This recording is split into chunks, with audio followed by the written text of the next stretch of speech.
Hello everyone and good evening to all of you. सभी लोगों को नमस्ते। पिछले लेक्चर्स में हमने न्यूटन लेबनीज थ्योरम को देखा था या लेबनीज रूल को हमने पढ़ा था और उससे रिलेटेड मैक्सिमम जितने भी क्वेश्चंस पॉसिबल हो सकते थे वो सारे क्वेश्चंस हम लोगों ने कर लिए थे। ठीक है, उसमें डेरिवेटिव से भी मिल करके क्वेश्चंस आ जाता है। मतलब उसी में बस वो एक तरह का डिफरेंशिएशन है। तो डिफरेंशिएशन से रिलेटेड जितनी भी चीजें वहां से बनाई जा सकती है वो सारे तरह का क्वेश्चन वहां पर बन सकता है। ठीक है, अब आज जो हम पढ़ेंगे एक बड़ा ही इंपॉर्टेंट टॉपिक, अगेन एक बहुत ही इंपॉर्टेंट टॉपिक है, that is definite integration. Definite integration as limit of सम।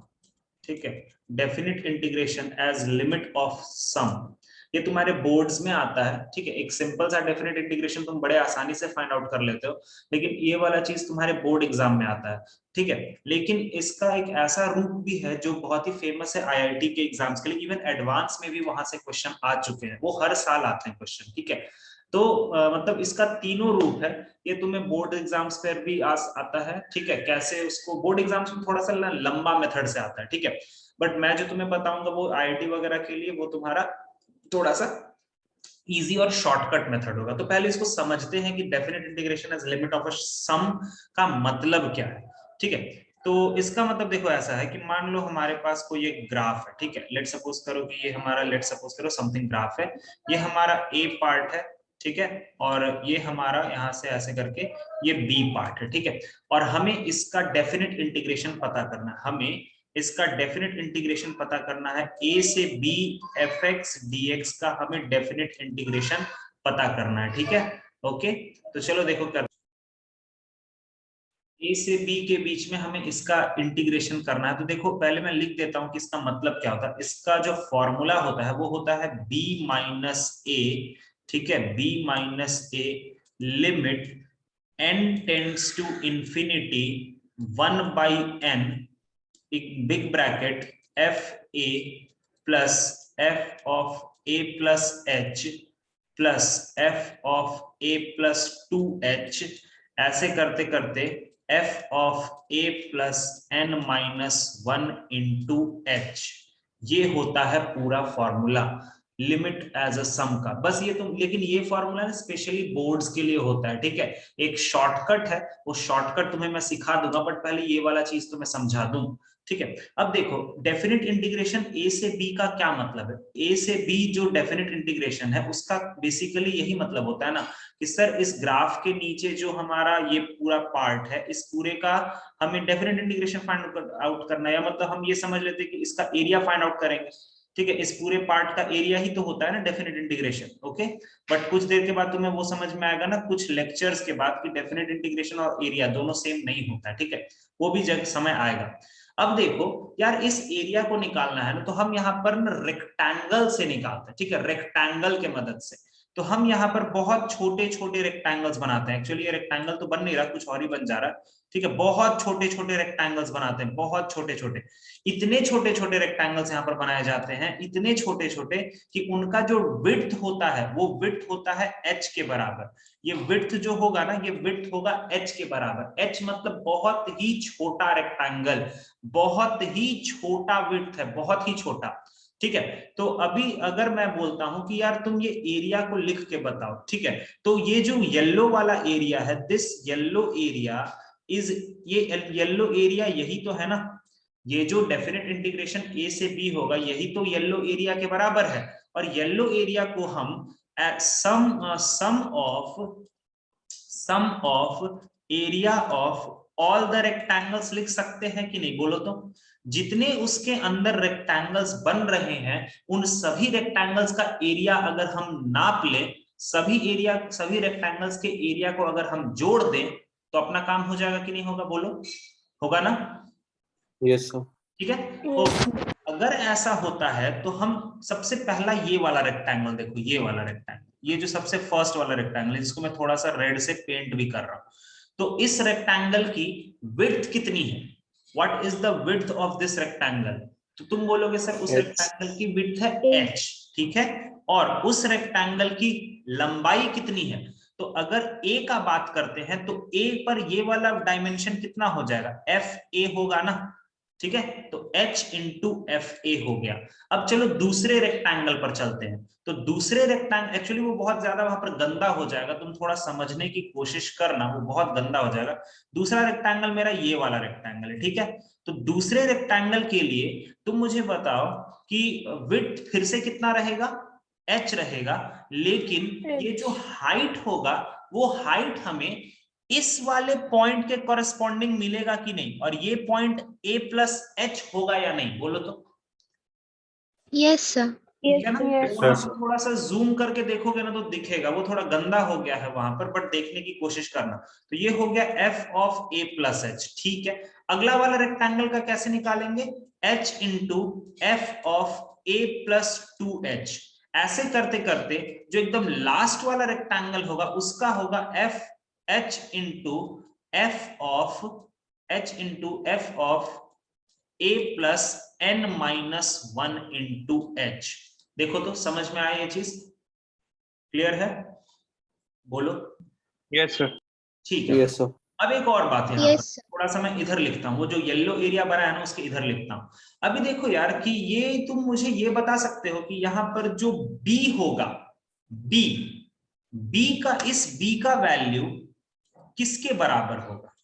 जैसे ये a था, ये हो गया a प्लस एच, उसके बाद वाला हो गया a प्लस टू एच, उसके बाद हो गया a प्लस थ्री एच, फिर हो गया a प्लस फोर एच। तो ये b वाला किसके बराबर होगा, हम मान लेते हैं कि इसको मैंने n रेक्टेंगल्स में बांट दिया है, n रेक्टेंगल्स में। ये टोटल कितने रेक्टेंगल्स यहाँ पर बन रहे हैं, मान लेते हैं n रेक्टेंगल्स बन रहे हैं, ठीक है। ये टोटल मैं बनाऊंगा नहीं, ये यहाँ पर n रेक्टेंगल्स बन रहे हैं, तो ये किसके बराबर हो जाएगा, a प्लस एन एच के बराबर होगा। देखो तो b का जो Yes, वैल्यू sir. होगा वो a प्लस एन एच होगा ना, ठीक है। ध्यान से समझना, जैसे पहला वाला जो लाइन था, जो ब्लैक वाला लाइन था, रेड वाला जो मैंने गंदा किया ना, उसके लेफ्ट में देखो, पहला वाला जो ब्लैक लाइन था वो a के बराबर था, दूसरा वाला जो लाइन है वो a प्लस एच के बराबर है, तीसरा वाला जो लाइन है वो a प्लस टू एच के बराबर है। तो लास्ट वाला जो लाइन होगा ब्लैक वाला वो किसके बराबर होगा, a प्लस एन एच के बराबर होगा। तो अभी यहां से अब हम इसमें बात करते हैं, h को अगर हमने कॉमन ले लिया तो ये अंदर में क्या बचेगा, ये बचेगा F A plus F of A plus H plus F of A plus two H plus, ऐसे करते करते लास्ट में F of A plus N minus one into H, ठीक है।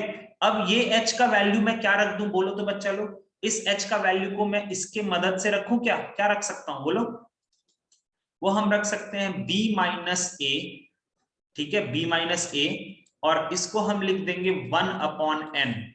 देखो तो सही है क्या, देख लो h का वैल्यू सही है, यस सर। Yes, sir. और हम लिमिट चढ़ा देंगे n टेंड्स टू इंफिनिटी। रुको मैं बता रहा हूं n टेंड्स टू इंफिनिटी क्यों मैंने चढ़ाया, पहले लिख लेने दो। f of a plus F of A plus H हो गया, plus F of A plus two H हो गया, और ऐसे करते करते F of A plus N minus one into H हो गया।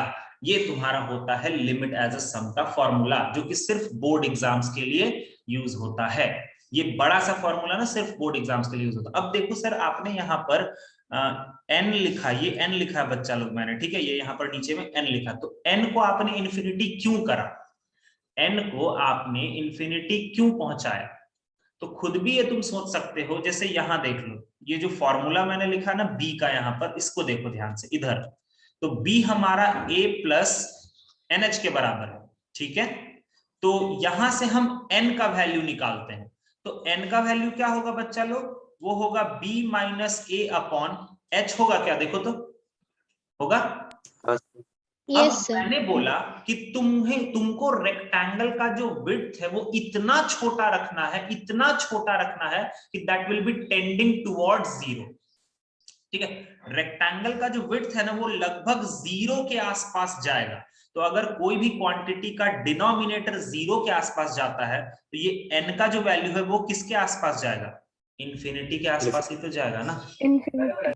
तो वहां पर उस एच विड्थ के ना बहुत छोटे छोटे छोटे छोटे बहुत सारे रेक्टेंगल्स बन जाएंगे, और वो जरूरी भी है, क्योंकि अगर तुम एच विड्थ को तुम छोटा नहीं करोगे ना तो वो अच्छा खासा एरिया कवर नहीं कर पाएगा, बहुत सारा एरिया लेफ्ट आउट रह जाएगा, क्योंकि वो कर्व है ना यार, और कर्व पे तो एक अच्छा सा रेक्टेंगल नहीं बनता है ना, तो उसको रेक्टेंगल अच्छा सा बनाने के लिए, सारे एरिया को इंक्लूड करने के लिए ही हम लोग एच को एकदम छोटा रखते, एकदम पतला, जिसमें तुम्हारा वो जो हाइट है ना वो बदलेगा नहीं, मतलब बहुत नेग्लिजिबल बदलता है।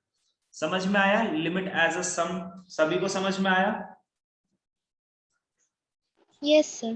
ठीक है, तो ये वाला जो फंडा है ना, ये बेसिकली ये जो फंडा मैंने अभी करा है ये तुमको बोर्ड एग्जाम्स में पूछा जाता है, ठीक है, और इसमें थोड़ा सा कैलकुलेशन रहता है, इसीलिए ये किसी को पसंद भी नहीं आता, बट बोर्ड एग्जाम्स में इसके साथ एक और क्वेश्चन भी रहता है, ठीक है, तो और करके रहेगा, तो या तो तुम ये सॉल्व करो या तो तुम दूसरा वाला क्वेश्चन सॉल्व कर लो, ठीक है, तो दोनों चीजें ही रहती है, तो तुम एक बार टेक्स्ट बुक में देख लेना इसको कैसे सॉल्व करते हैं, ज्यादा कुछ होता नहीं है, तुम्हें एक इंटीग्रेशन दिया रहेगा जिसमें a से b इंटीग्रेशन दिया रहेगा, तो तुम्हें a और b का तो वैल्यू पता है, ठीक है, और तुम वहां से n का वैल्यू निकाल लो, ठीक है, n टेंडिंग्स टू इंफिनिटी है, रहने दो, n का वैल्यू मत निकालो, n तो इंफिनिटी को ही जा रहा है, उसके बाद तुम f ऑफ a निकाल लो, f of a plus h निकाल लो, f of a plus 2h निकाल लो, और फिर उसके बाद काम तुम अपना कर सकते हो, तुम्हें उसमें कोई परेशानी नहीं होगा।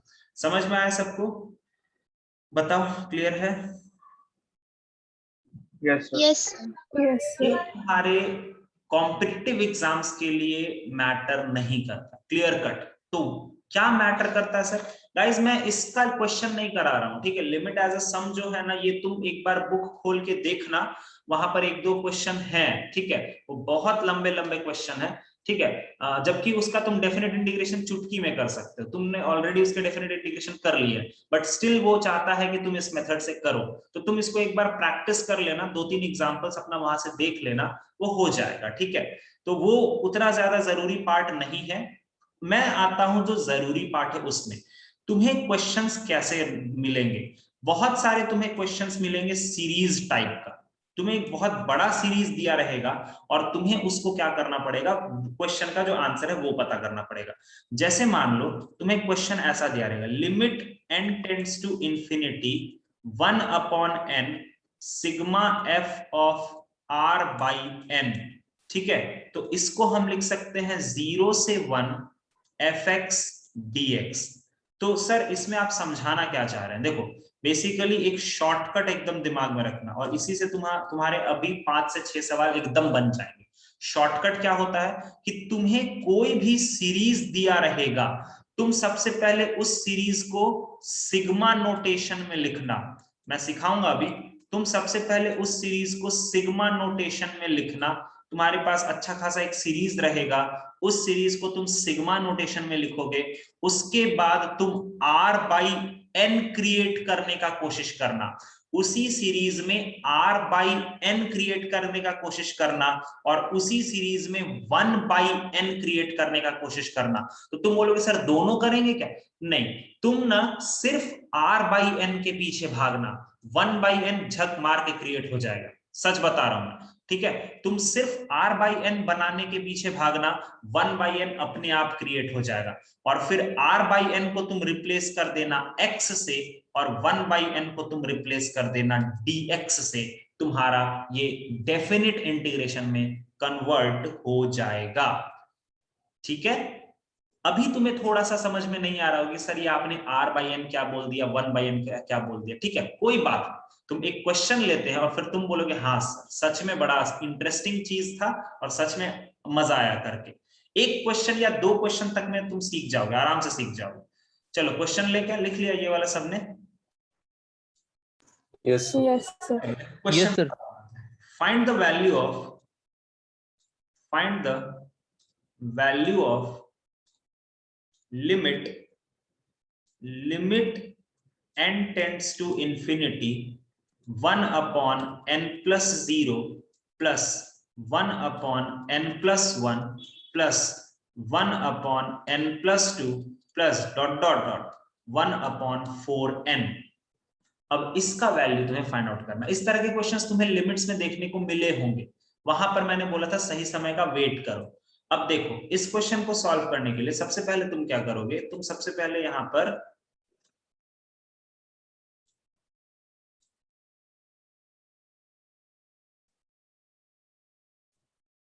इस सीरीज का सिग्मा नोटेशन लिखते हैं। चलो तो ये सीरीज दिख रहा है ना, याद करो मैंने इस तरह का सिग्मा नोटेशन तुम्हें लिखना सिखाया था, या इस सीरीज का जनरल टर्म लिखना सिखाया था। कहां पर? अरिथमेटिक प्रोग्रेशन, ज्योमेट्रिक प्रोग्रेशन वाले चैप्टर में, याद है? जो सीरीज से बात करके हम लोग लिखते थे, याद है कि भूल गए तुम लोग उतने सारे क्वेश्चंस जो थे? अरे एक बहुत बड़ा सा सीरीज दिया जाता था ना, तो वहां से हम उसका जनरल टर्म को लिखते थे ना सीरीज से बातें करके। Yes, sir. सब भूल जाओगे तो फिर Yes, कैसे sir. काम चलेगा यार। तो सबसे पहले तुम इस सीरीज का जनरल टर्म लिखो। तो जनरल टर्म क्या होगा, देखो हर एक टर्म के न्यूमरेटर में 1 है, तो यहां पर भी 1 रहेगा, divided by n+0, n+1, n+2, n+3। तो rth टर्म में क्या होगा, n+r। सिग्मा नोटेशन में क्या लिखना है, यहां पर चेंज कर लेना, सिग्मा नोटेशन में rth टर्म को लिखना है, rth टर्म को, और इस पर सिग्मा चढ़ा दो और यहां लिख दो limit n tends to infinity. समझ में आया ये चीज? देखो, और r का वैल्यू कहां से कहां बता सकते हो? r का वैल्यू कहां से स्टार्ट करेंगे? 0. 0 से। और r का वैल्यू खत्म कहां पर करेंगे? हमें लास्ट में ना 4n चाहिए, तो बताओ इस r का वैल्यू क्या रख दें? 3n। 3n। समझ में आया सबको? इसी तरह से करते हैं, ये तो बड़ा ही Yes, sir. चीज है। ठीक है, अब सुनो मेरी बात, तुम्हारा दूसरा स्टेप क्रिएट हो गया, सिग्मा नोटेशन तुमने कर दिया। अब मैंने तुम्हें क्या बोला, तुम r/n के पीछे भागो, r/n के पीछे भागो। तो सर r/n क्रिएट करना है, कैसे क्रिएट होगा? कोई बता सकता है r/n कैसे क्रिएट होगा? बस मैं तो बता ही दूंगा, बट देखो r/n नीचे से n कॉमन लेकर, बस हो गया। अगर किसी को कॉमन लेने वाला चीज समझ में नहीं आ रहा है तो भी कोई बात नहीं, सर r/n चाहिए ना, हम इसको भी n से डिवाइड करते हैं, इसको भी n से डिवाइड करते हैं, और इसको भी n से डिवाइड करते हैं, हो गया, बात खत्म। तुम्हें जबरदस्ती बना लो तुम r/n, डिवाइड वगैरह मार के और बैलेंस करके, हो गया। तो ये तुम्हारा क्या बन गया, ये बन गया सिग्मा r इक्वल्स टू 0 से 3n, ये हो गया 1/n, और ये हो गया 1/r/n। अब मैंने तुम्हें क्या बोला कि तुम अच्छा इसमें एक और चीज लिख लेना बच्चा लोग, एक और चीज लिख लेना, ये यहां पर लिख लेना एक और एरो दे करके, कि सिग्मा को तुम्हें चेंज करना है इंटीग्रेशन।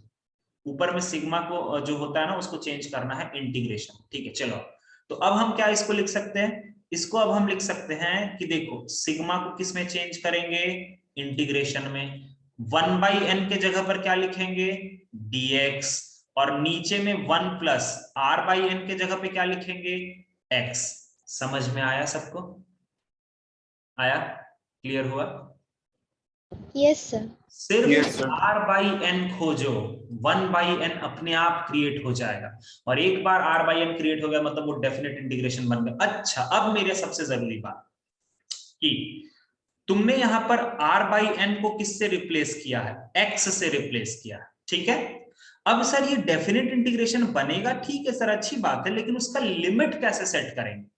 तो लिमिट सेट करने के लिए यहां देखो, सिग्मा नोटेशन को देखो, जब r का वैल्यू 0 है तो x का वैल्यू कितना होगा, चलो रखते हैं वैल्यू, तो ये हो जाएगा 0/n, और 0/n क्या होता है, 0 होता है, तो लोअर लिमिट कितना हो जाएगा, 0। लेकिन जब r का वैल्यू 3n होगा तो ये x कितना बनेगा, 3n/n, जिसके कारण ये n और ये n कट गया, तो ये 3 बनेगा। इसका लिमिट समझ में आया कैसे फाइंड आउट करते हैं? लिमिट फाइंड करने के पीछे भी हमें कौन मदद करता है, यही मदद करता है, r/n ही मदद करता है। अब इसका आंसर तो सबको पता होगा, बता सकते हो? सबसे पहले तो मुझे ये बताओ कि 1/1 + x का इंटीग्रेशन क्या होता है, 1/1 + x का इंटीग्रेशन क्या होता है? Sir log 1 + x। Log 1 plus. सही है, मुझे लगा कि इसमें भी गलती करोगे तुम। ठीक है, तो इसका हो गया log of 1 + x, और हमें इसको कहां से कहां लेकर के जाना है, 0 से 3 पर लेके जाना है। हम सबसे पहले x का वैल्यू 3 रखेंगे तो log 4 आएगा, फिर x का वैल्यू 0 रखेंगे तो log 1 आएगा। log 1 की वैल्यू 0 हो गई है, आंसर इसका आ गया log 4, या फिर 2 log 2 भी हो सकता है। आया समझ में? क्वेश्चन देखो कितना मजेदार क्वेश्चन है। तुम्हें सिर्फ r बाई n क्रिएट करना है, बाकी सब तुम आराम से खुद ही क्रिएट कर लोगे। क्लियर हो गया सबको? Yes, sir. ठीक है, चलो एक और क्वेश्चन देखते हैं। मजा आता है यार, ये वाला चीज ना बड़ा मजेदार है, क्योंकि r बाई n क्रिएट कर लेंगे, 1 बाई n। एक थोड़ा डिफिकल्ट आता है एडवांस में सवाल, वो मैं कराऊंगा, उसमें भी मजा आएगा तुमको, लेकिन इतना तो पक्का मुझे लगता है वो अच्छा क्वेश्चन। पहले थोड़ा इजी करा देता हूं मैं तुम्हें, ताकि तुम्हें थोड़ा लगे कि हाँ हम सीख चुके हैं इसको।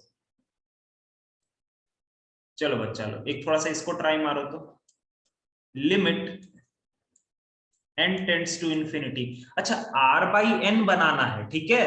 अगर मान लो whole root r by n भी बन रहा है ना, तो भी चलेगा।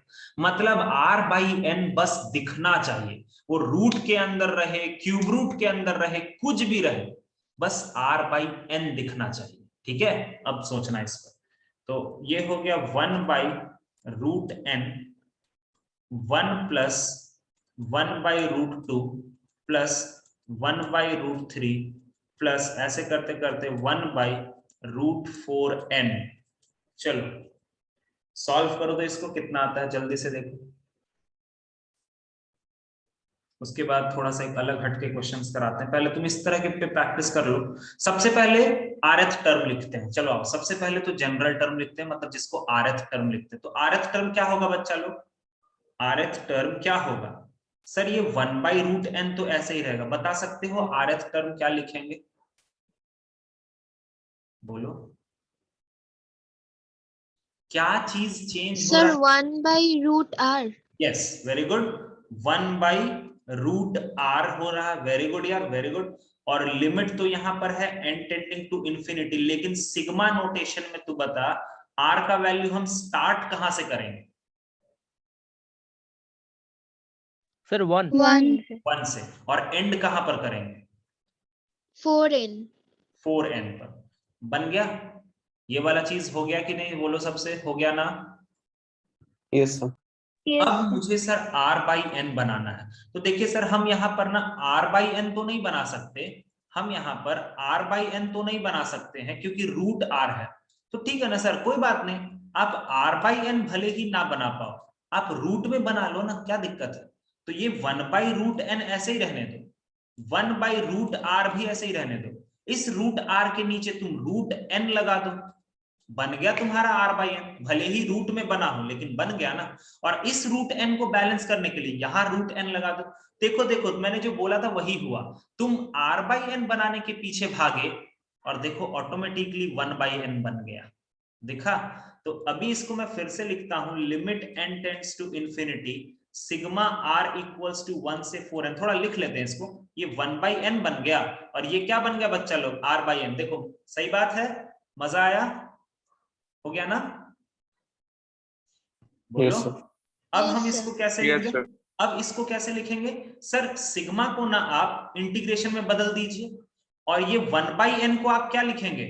dx लिख दीजिए, और नीचे में जो रूट r बाई n है उसको क्या लिख दीजिए? रूट x लिख दीजिए। सही है क्या? बोल दो बच्चा लोग। Yes, sir. Yes, sir. हो गया बस। लिमिट तुम्हारी मदद से मैं रखता हूं। देखो चलो आओ, r बाई n को हमने x लिखा है, ठीक है। तो जब r का वैल्यू 1 होगा तो x का वैल्यू कितना होगा बेटा? 1 बाई n होगा ना। थोड़ा रुको, अब एक और चीज सुनो, n का वैल्यू क्वेश्चन में कहां को जा रहा है? Sir infinity. Infinity. यार ये तुम्हें कुछ ऐसा नहीं दिख रहा है 1 बाई इंफिनिटी?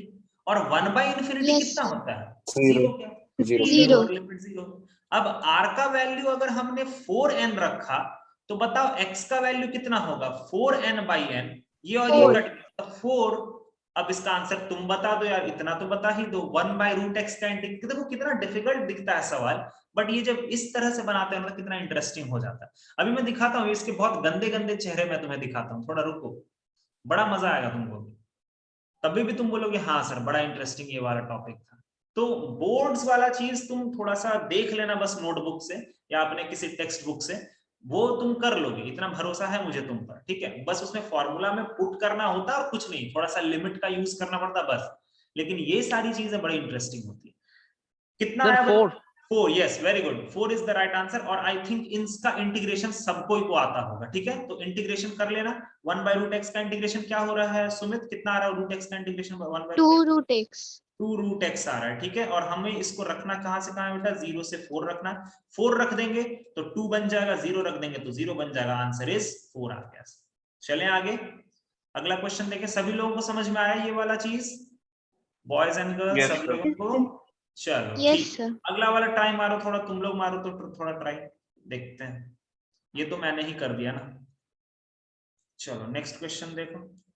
नेक्स्ट क्वेश्चन है तुम्हारा कि limit n tends to infinity 1/1 plus √n plus 1/2 plus √2n, उसके बाद 1/3 प्लस √3n प्लस ऐसे करते करते प्लस 1/n प्लस √n²। चलो ये मजा तब आता ना जब एंड टर्म्स तुमको सिर्फ 1/2n लिखा मिलता था, तब मजा आता बहुत ज्यादा। बट चलो ठीक है, ऐसा मिल गया तो भी ठीक है। चलो करो तो इसको। सबसे पहले rth टर्म सोच लो, और आई थिंक वो तो आराम से तुम सोच पा रहे होगे। थोड़ा सा एडजस्टमेंट करो, हो जाएगा, तुम्हारा आंसर आ जाएगा।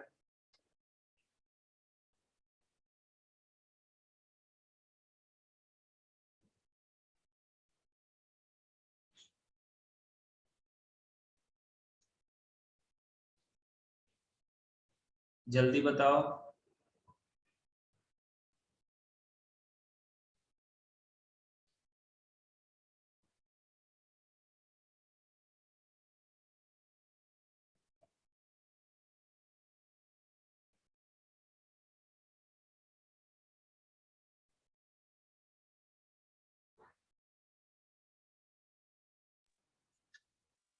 Sir general term 1/r plus √rn। हाँ बेटा ठीक है ना, फिर आगे कर, तो कोई दिक्कत नहीं, लिमिट बैठा दे फिर आगे कर।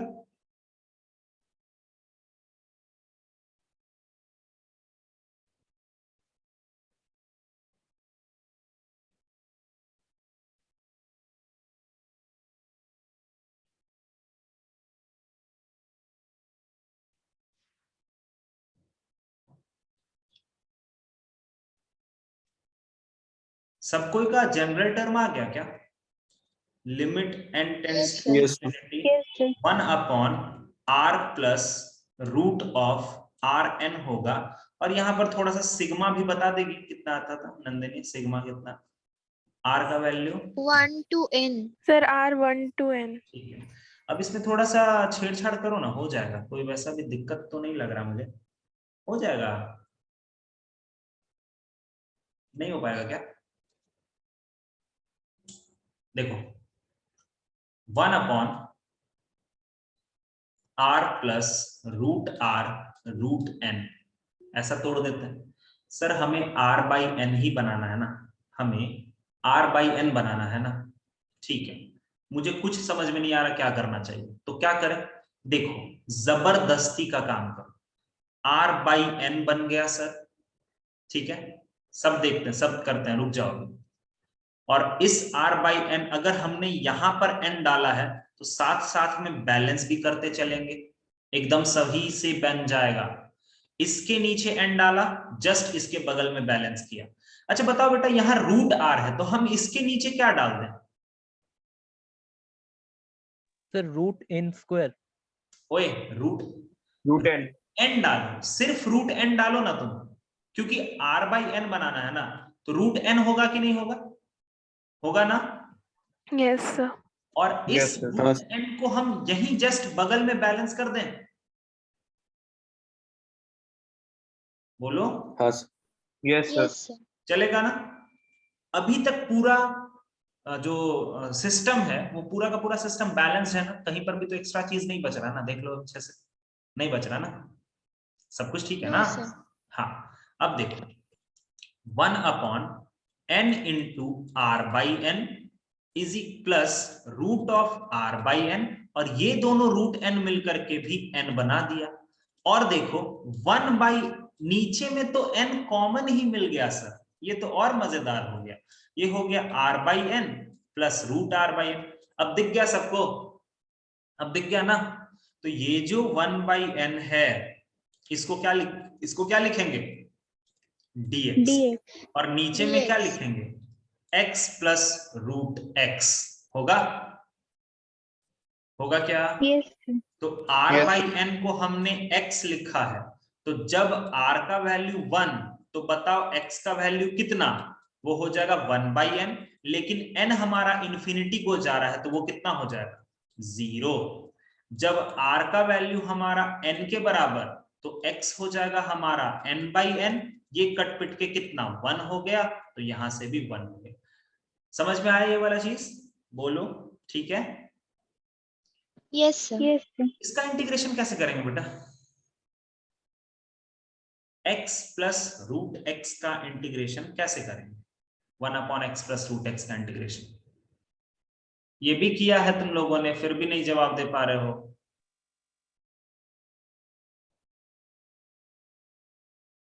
कोई भी बच्चा जो तो यहाँ नीचे से रूट एक्स कॉमन लेकर 1 प्लस गुड गुड गुड, बस बस उतना मेरे लिए एक्स को काफी, टी। हाँ बस उतना मेरे लिए काफी है भाई। dx upon root X plus 1, तुम सीधा ये जो रूट एक्स प्लस 1 है ना, इसको t पकड़ लो, यहां से dt अपॉन dx हो जाएगा 1 बाई 2 रूट एक्स। अब तुम लोग सॉल्व करोगे कम से कम इसको, और मुझे फाइनल आंसर बताओगे जल्दी से। ये सब मैंने करवाया हुआ, देखो लिमिट एज अ सम कोई बहुत बड़ा सा सवाल नहीं होगा, तुम्हें बस r बाई एन और 1 बाई एन क्रिएट तक करने तक का ही टेंशन है। एक बार वो हो गया तो वो बड़ा सिंपल सा डेफिनेट इंटीग्रेशन बन जाता। अब अगर वो भी नहीं होगा तो फिर कि क्यों इतना सारा चीज पढ़ा हमने, डेफिनेट इंटीग्रेट, इनडेफिनेट डेफिनेट क्यों पढ़ा। तो कम से कम ऐसा ना होने दो यार, वरना पता चला सब कुछ कर लिए, लास्ट में इसी में आके फंस गए तो क्या फायदा।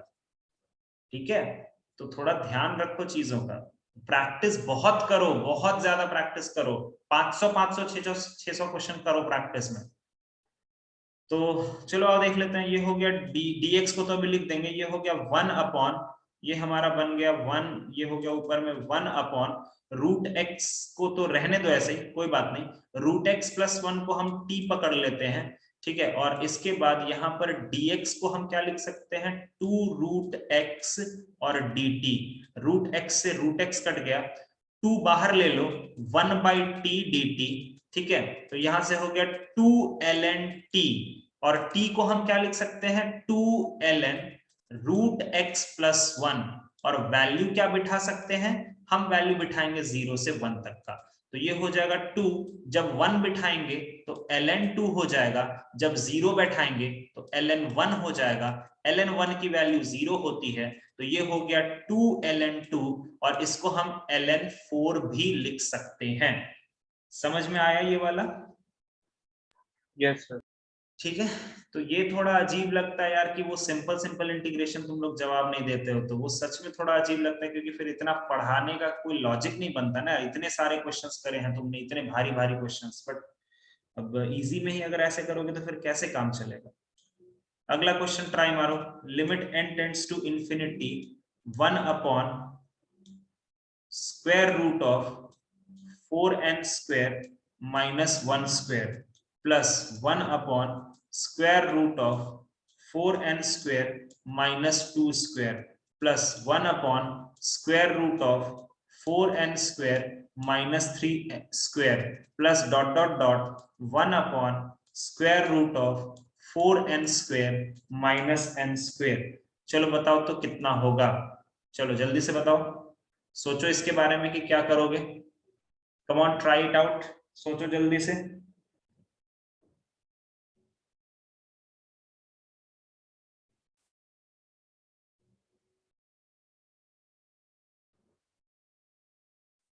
सोचो सोचो, चलो सबसे पहले तो RX टर्म लिखो, RX टर्म को लिखने के बाद वो सारी चीजें करो और मुझे आंसर बताओ, और वापस से कनेक्ट करो, फिर इसका आंसर बताते हैं। ठीक है, वापस से कनेक्ट करो, जल्दी से वापस से कनेक्ट करते हैं।